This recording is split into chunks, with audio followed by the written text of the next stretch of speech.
नमस्कार, स्वागत है आपका मेरे कार्यक्रम एक मुलाकात में। मैं विश्वेंदु जयपुरिया। आज मेरे साथ चीराचास बोकारो के रहने वाले एक सामाजिक कार्यकर्ता कुमार राजेश जी मौजूद हैं।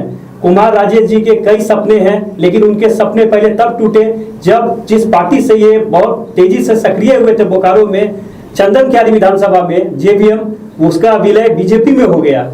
तो चंदन क्यारी से चुनाव लड़ने का ख्वाब रखने वाले कुमार राजेश जी से आइए बात करते हैं और जानते हैं इनके राजनीतिक सफर के बारे में। कुमार राजेश जी, आपका बहुत बहुत स्वागत है। नमस्कार। सबसे पहले जानना चाहेंगे कि बोकारो के आप मूलतः निवासी है, तो कब से सक्रिय हैं आप राजनीति में और सामाजिक कार्यों में वहाँ?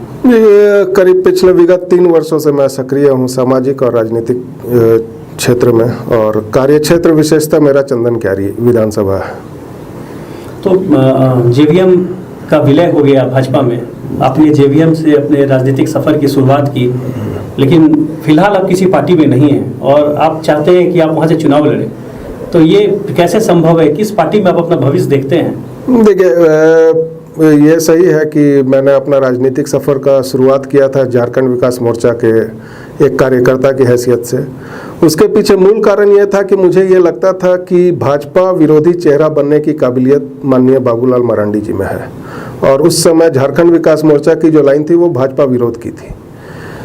जब जेवीएम का विलय भाजपा में हो गया तो मैं, क्योंकि एक अदना सा कार्यकर्ता था, तो मैं अपनी विचारधारा को उतनी तेज़ी से परिवर्तित नहीं कर पाया, इसलिए मैं भाजपा में नहीं गया। रही बात भविष्य की, तो भविष्य में तो है कि गंगा में कितना पानी बहेगा ये देखा जाएगा। कौन सी पार्टी और कौन से दल का सदस्य बनेंगे वो बात की बात है, पर एक बार राजनीति में जुड़ने के बाद कोई भी इंसान, कोई भी व्यक्ति, चाहे महिला हो पुरुष हो, कोई भी हो, वो फिर सामाजिक या अपने समाज से कट के नहीं रह सकता है। और मैं अभी फ़िलहाल सामाजिक कार्यों के मार्फत जुड़ा हुआ हूँ आम लोगों से। कौन सा वो सामाजिक कार्य आप कर रहे हैं जिससे आप लोग से जुड़े हुए हैं? जी, कोई भी, अभी तो फिलहाल तो हम लोग का पूरा देश कोरोना को झेल रहा है, तो अभी तो सामाजिक कार्य का मतलब ये है कि कोरोना से संबंधित कोई कार्य किया जाए क्षेत्रों में जाके। और चंदन क्यारी को कि काफ़ी पिछड़ा हुआ क्षेत्र है, ऐसे हालात भी हैं जहाँ के लोग 2 रुपये का मास्क तक नहीं खरीद पाते हैं। मास्क खरीदने के लिए क्यों नहीं खरीद पाते हैं? क्योंकि मास्क खरीदने के लिए उनको 10 किलोमीटर जाना होगा, 10 किलोमीटर आना होगा, और केंद्र सरकार की कृपा से पेट्रोल का दाम आप लोगों से छुपा हुआ नहीं है तो वो 2 रुपये की मास्क की कीमत घर पहुंचते पहुंचते 50 रुपये पार हो जाती है।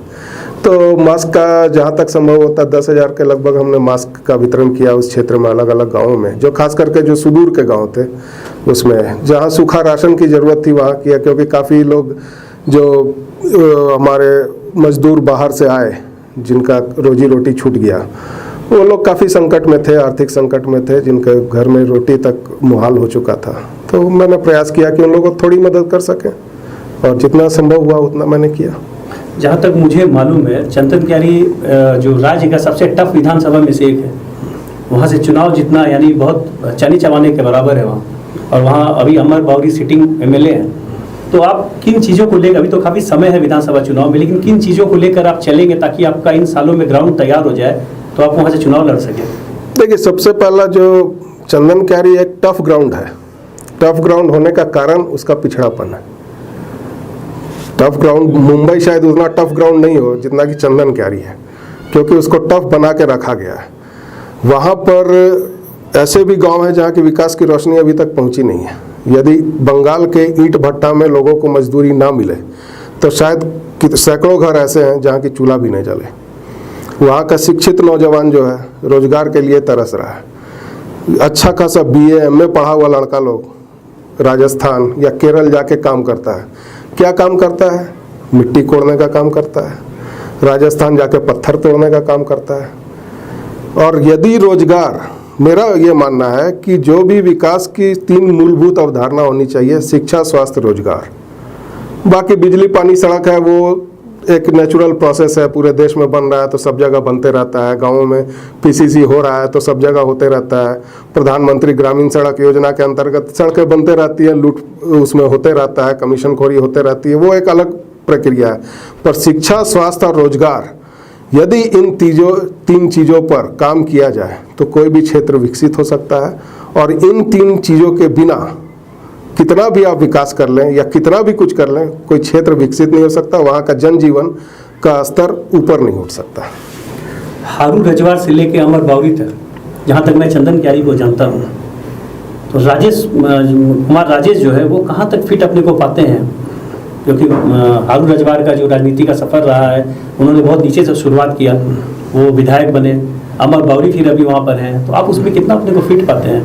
देखिए, माननीय स्वर्गीय हारून रजवार जो थे, उनका दिल से बहुत सम्मान करता हूँ, क्योंकि मुझे लगता है कि जब बिहार था उस समय भी वो विधायक रहे और जब झारखंड बना तब भी वो विधायक रहे, और आप को खुद एक महसूस होगा कि ईमानदार जनप्रतिनिधि किस तरह का होता है, और उनसे मिलके आपको वैसा रिफ्लेक्शन मिलता था। तो कोई डाउट नहीं है इसमें कि वो जिस स्तर से उन्होंने अपनी लड़ाई शुरुआत की, मैं उतने निचले स्तर से मैं नहीं आया, क्योंकि आज समाज बहुत बदल चुका है। पहले उनकी लड़ाई थी सामंती प्रवृत्ति के व्यक्तियों से, उससे वो लड़े। आज समाज में उस तरह की प्रवृत्ति उतना ज़्यादा नहीं है। पिछड़े से पिछड़े को भी कोई व्यक्ति अपमानित करने से पहले 10 बार सोचता है। हारून रजवार जब उन्होंने अपना राजनीतिक जीवन शुरू किया था या संघर्ष यात्रा शुरू की थी, उस समय परिस्थितियां बहुत अलग थी। एक बात। दूसरी बात कि जहां तक माननीय अमर बावरी जी का सवाल है, मुझे लगता है कि उनसे ज़्यादा असफल विधायक चंदन क्यारी में आज तक नहीं हुआ,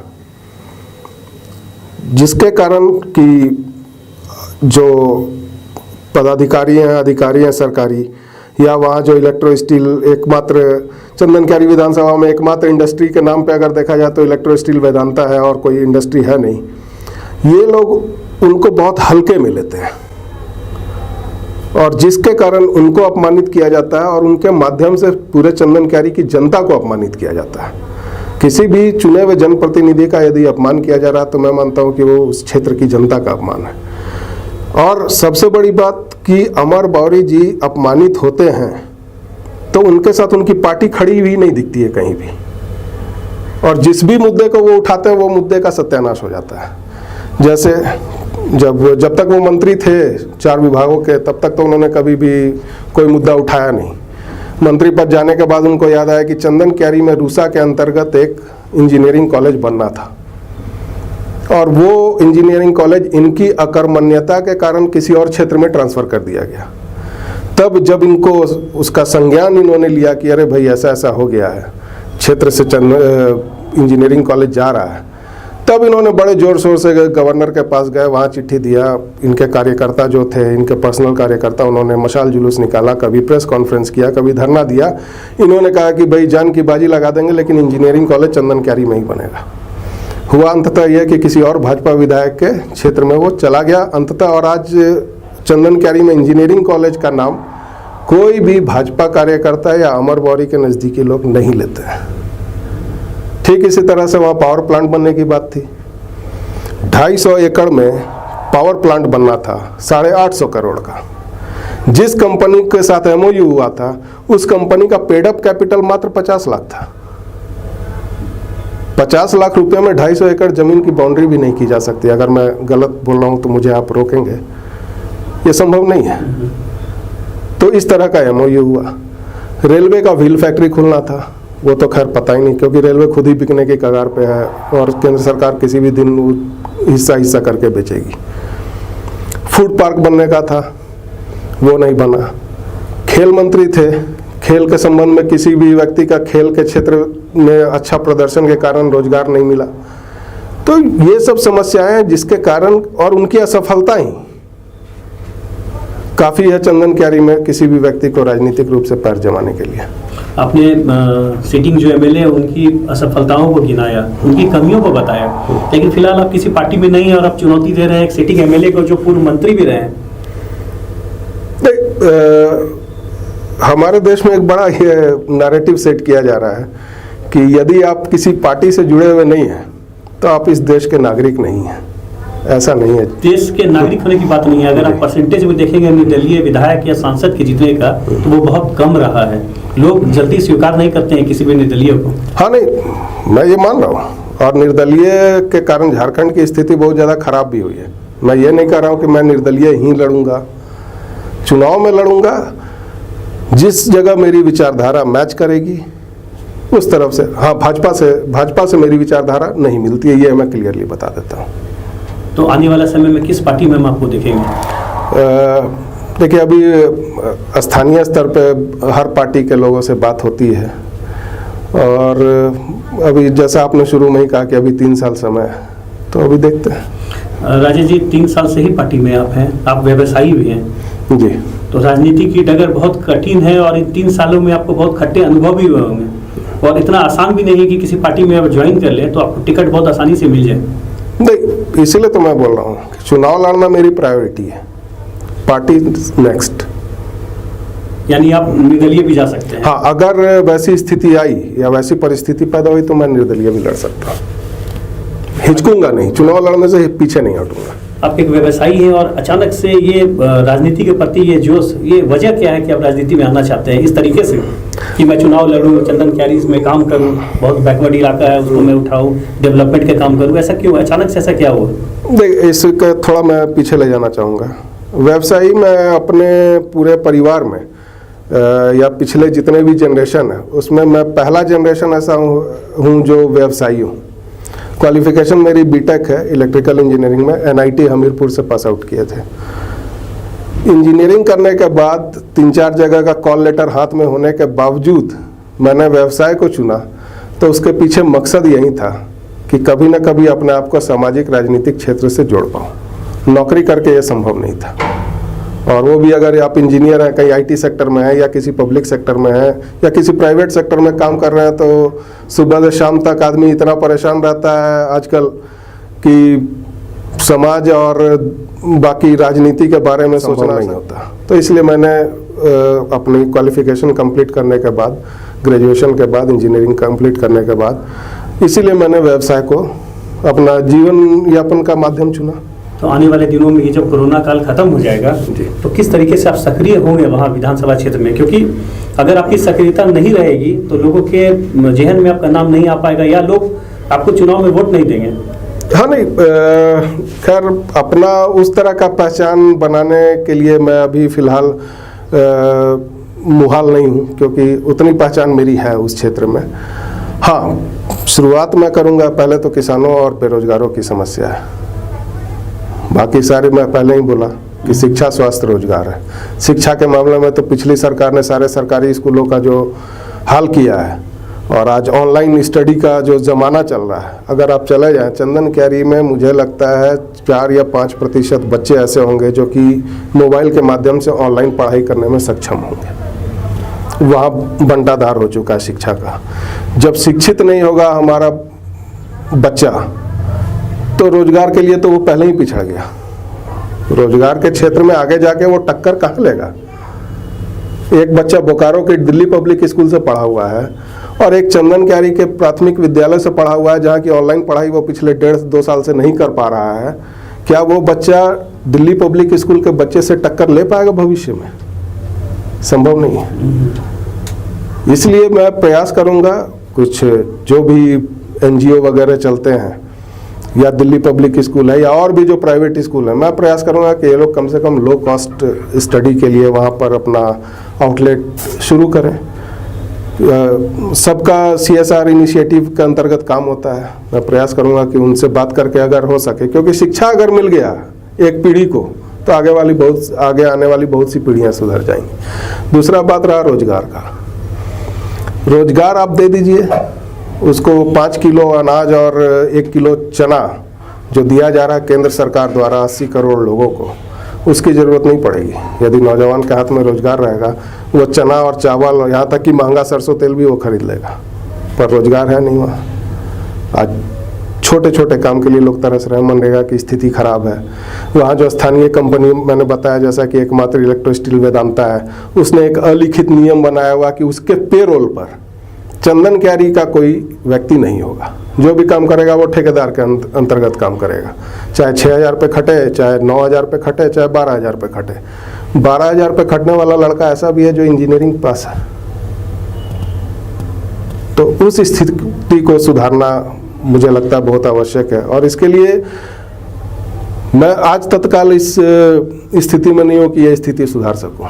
यह तभी संभव है जबकि वहाँ का जनप्रतिनिधि या चुना हुआ जनप्रतिनिधि अपने स्तर पे काम करे। भाजपा की सरकार यहाँ थी, भाजपा की ही सरकार गुजरात में है, सूरत का विधायक भी भाजपा का है, चंदन कैरी का विधायक भी भाजपा का है। क्यों पिछड़ापन है वहाँ? क्यों नहीं हम विकास कर पाते हैं? चंदन कैरी के आसपास के जितने भी विधानसभा क्षेत्र हैं, चाहे बंगाल के 2 विधानसभा क्षेत्र हैं, रघुनाथपुर और पुरुलिया, एक तरफ आ जाता है बोकारो, एक तरफ है झरिया, ये चारों विधानसभा क्षेत्रों से ज़्यादा पिछड़ापन चंदन कैरी में क्यों है? क्योंकि वहाँ का जनप्रतिनिधि अकर्मण्य है, उसने कभी मुद्दों को ठोस रूप से हल करने की तरफ प्रयास नहीं किया। नहीं तो 4 विभाग का मंत्री कुछ भी कर सकता है अपने विधानसभा क्षेत्र में, मेरा ये मानना है। आपसे एक अंतिम सवाल मैं लूँगा कि आपने देखा होगा कि पार्टी में कई समर्पित कार्यकर्ता और नेता होते हैं, लेकिन उनको वो मुकाम हासिल नहीं हो पाता, सालों साल चप्पल घिसते रह जाते हैं। आपने इंजीनियरिंग की पढ़ाई की, उस डिग्री को आपने छोड़ के राजनीति की राह चुनी। आपको लगता है कि आने वाले समय में अगर कभी पैसा भी खर्च होने के बाद अगर आपको वो मुकाम नहीं मिल पाया, समय देने के बाद भी, तो कितना डिमोटिवेट होंगे आप? नहीं, डिमोटिवेट व्यक्ति तब होता है जबकि उसके सामने एक ही रास्ता है कि यदि मैं राजनीति में सफल नहीं हुआ तो मेरा रोजी रोटी कैसे चलेगा। तो वैसी स्थिति मेरे साथ नहीं है। आप एक सीधा टारगेट लेके आए कि मुझे विधायक बनना है। जी हाँ। लोग आते हैं पार्टी में तो नजर होती है जिलाध्यक्ष की कुर्सी पर, महासचिव बनने पर, कार्य समिति में जाने पर। आपका सीधा विजन है कि मैं विधायक बनूं? नहीं, क्योंकि मेरा ये मानना है कि अगर जनप्रतिनिधि आप नहीं बन पाते हैं तो फिर राजनीति वो झंडा ढोते रहिए, झोला ढोते रहिए, जिलाध्यक्ष बनिए, उपाध्यक्ष बनिए, ठीक है, राजनीति में ये सब भी पद जरूरी हैं, पर मेरी मानसिकता इन सब पदों के लायक नहीं है। मेरा ये मानना है कि सीधे सीधे जनता से जुड़ा हो और जनता के लिए काम हो।